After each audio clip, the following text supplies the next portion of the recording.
Merci, monsieur le ministre. La parole est à monsieur Jean-Louis Roumégas. Madame la ministre de la Santé, le 30 novembre 2016, le Comité national pour la rénovation de notre politique vaccinale a rendu son rapport.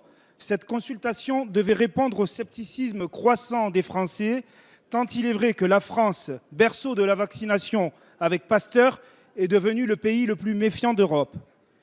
Mais les modalités d'organisation du débat ont été contestées dès le départ. Des soupçons de conflit d'intérêts ont été signalés. Et surtout, les vraies questions ont été occultées, comme celle des adjuvants à base d'aluminium, responsables d'effets secondaires très invalidants, je pense à la myofasciite à macrophage ou la fibromyalgie, ou encore tout simplement l'impossibilité pour les parents de se procurer des vaccins limités aux seules valences obligatoires du DT polio. Les recommandations du rapport confinent même à la provocation quand elles suggèrent au contraire l'extension de l'obligation vaccinale, entérinant ainsi les pratiques de l'industrie. Pour être clair, soulignons qu'on est passé d'un vaccin initial à 6,54 € à 40 € aujourd'hui, intégralement remboursé bien sûr, et encore plus demain. Le comité suggère également d'étendre aux jeunes garçons la vaccination contre le cancer de l'utérus, dont l'intérêt est contesté par les médecins.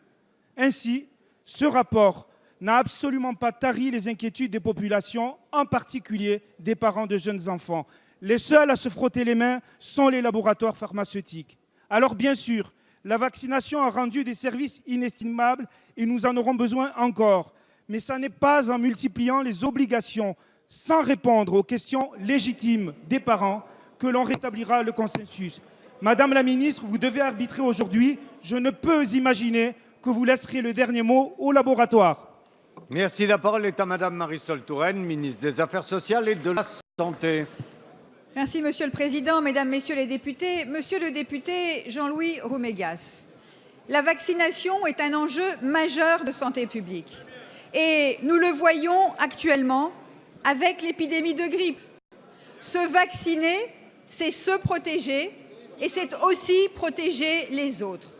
Et je dois dire que je suis préoccupée de voir le degré de défiance qu'il y a dans notre pays vis-à-vis de la vaccination. Et c'est la raison pour laquelle j'ai engagé une concertation et j'ai mis en place d'ores et déjà un certain nombre de mesures pour faciliter l'accès à la vaccination. C'est ainsi que des professionnels vont voir leur capacité à vacciner élargie. Je pense en particulier aux sages-femmes qui peuvent désormais vacciner l'entourage des nourrissons. Une expérimentation va être engagée avec les pharmaciens. Une expérimentation est actuellement en cours pour mettre en place le carnet de vaccination électronique. Le professeur Fischer, qui est un médecin unanimement et internationalement reconnu, a mené cette consultation sur la manière de rendre confiance au vaccin. Et vous me dites, au prétexte que M.